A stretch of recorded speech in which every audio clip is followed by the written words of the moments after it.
पढ़ो इसको। Current flowing through an inductor, current flowing through an inductor of self inductance L is continuously increasing. Current increase कर रही है, मतलब एक तरीके से करंट कांस्टेंट नहीं है, ये कहना चाह रहा है वो। ठीक है, तो बोला है plot a graph showing the variation of all this parameter. Current increase कर रही है, करंट इंक्रीज करने का मतलब है करंट कांस्टेंट नहीं है। ठीक है, आई जो है वो क्या है, वेरिएबल है, लेकिन ये क्वेश्चन गलत है। ठीक है, वो बोल तो है कि इंक्रीज कर रही है, लेकिन कैसे इंक्रीज कर रही है ये नहीं बोला हुआ। लीनियरली इंक्रीज कर रही है, ठीक है, या नॉन लीनियरली इंक्रीज कर रही है, ये नहीं बोला हुआ। मतलब एक होता है ना कि हर सेकंड में 1 एम्पियर बढ़ गई, तो वो क्या हो गया, वो लीनियर तरीके से बढ़ रही है। बोले अब बोला हर सेकंड में कितनी करंट बढ़ रही है, दे ही नहीं रखा हमें। तो ये जो पूरा क्वेश्चन है वो इस बात पे डिपेंड करेगा कि करंट का वेरिएशन मैं कैसा लेट करता हूं। अगर वेरिएबल तो है, मान लिया मैंने कि लीनियरली वेरिएबल कर रही है, लीनियरली मूव कर रही है, मतलब हर यूनिट टाइम में इक्वल अमाउंट से जो करंट है वो इंक्रीज कर रही है, तो क्या होगा वो हम निकाल रहे हैं। ठीक है, तो मैं क्या बोल रहा हूं, लीनियरली चेंज हो रही है करंट। पहला है मैग्नेटिक फ्लक्स वर्सेस करंट का फॉर्मूला क्या आएगा। तो देखो फ्लक्स किसके प्रोपोर्शनल होती है, आई के। तो अगर दोनों प्रोपोर्शनल है तो फ्लक्स वर्सेस करंट कैसा ग्राफ आएगा, स्ट्रेट लाइन। तब अगर अगर आई लीनियरली मूव कर रहा है, अगर ये नॉन लीनियर आएगा तो ग्राफ जो है फ्लक्स का, ये ग्राफ ऐसा भी तो आ सकता है। ठीक है, बट ऐसा आ पाएगा, अगर ग्राफ ऐसा आएगा तो इसका मतलब है एल कांस्टेंट नहीं है। इस ग्राफ में एल क्या आएगा, इस ग्राफ का जो स्लोप आएगा एल वो कांस्टेंट है। इस ग्राफ का एल कांस्टेंट आएगा क्या, इस ग्राफ का एल कांस्टेंट नहीं है, मतलब एल में चेंज हो रहा है, उसकी वजह से चेंज हो रही है। ठीक है, तो ऐसा भी हो सकता है, इसने बोला नहीं है कुछ भी, तो हम यही मान के चलेंगे अभी। ठीक है, हम क्या मान के चल रहे हैं, हम जो इजी वाला केस है वो मान के चल रहे हैं कि लीनियरली डिपेंडेंट करता है, तो इसलिए ऐसा माना है। सेकंड केस क्या बोल रहा है, induced EMF versus DI by D. Induced EMF का फॉर्मूला क्या होता है, तो जो अगर करंट लीनियरली मूव की थी कर रही है टाइम के रिस्पेक्ट में, मतलब इसका मतलब ऐसे मान सकते हो कि जो आई है वो है आई नॉट इंटू टी। ठीक है, पावर 1 के यहाँ प्रोपोर्शनल है। जब डेरिवेटिव करोगे इसका तो क्या आएगा, कांस्टेंट।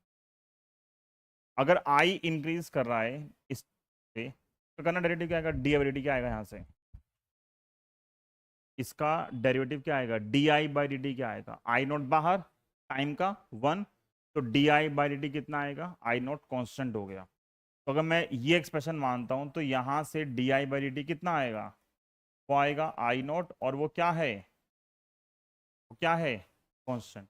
क्वेश्चन बोला है ईएमएफ का ग्राफ बनाओ versus D I by D T, but ये तो क्या है, ये तो कांस्टेंट हो गया। तो अगर ये कांस्टेंट हो गया तो ईएमएफ भी क्या होगा, मतलब आई बदल रही है, तो बोला है induced EMF versus D I by D T, तो ये चेंज होता रहेगा, लेकिन ये वैल्यू क्या हो गई, कांस्टेंट।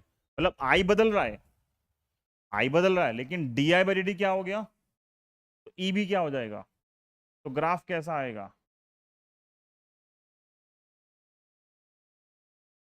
कैसा ग्राफ आएगा।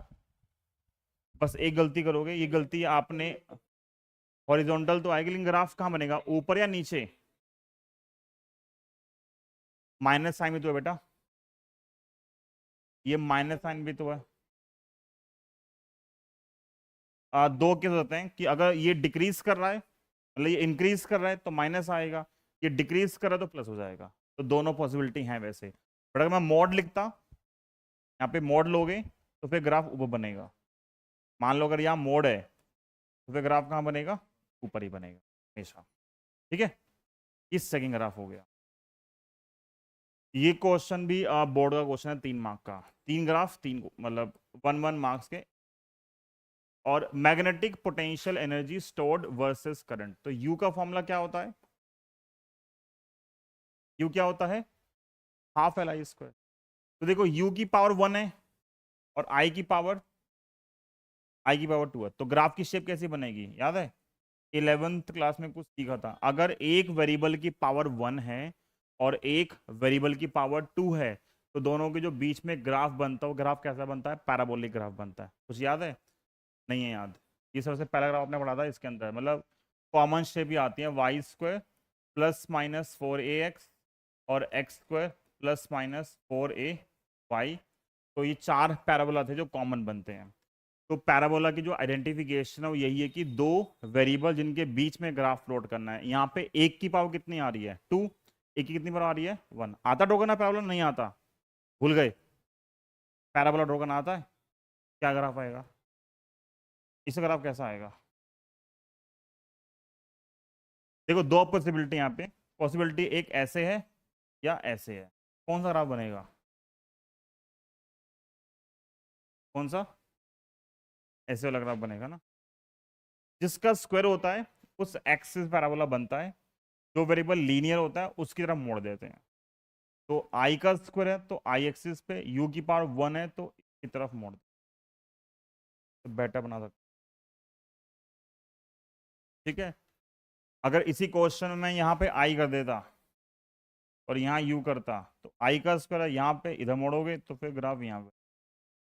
कोई जब बने बनाए आते हैं ना ग्राफ तो वो ये चेंज कर देते हैं, वो सिंबल को चेंज कर देंगे, एक्स वाला वाई पे, वाई वाला एक्स पे। ठीक है, अब इसी क्वेश्चन में अगर मुझे ग्राफ बनाना पड़ता you versus I square, graph कैसा बनता? You versus I square. Third में क्या था? यू है हाफ एल आई स्क्वायर और ये आई, ये यू, आई का स्क्वायर आई एक्सिस पे और यू प्लस है तो ग्राफ इधर। ठीक है, समझ में आ गया?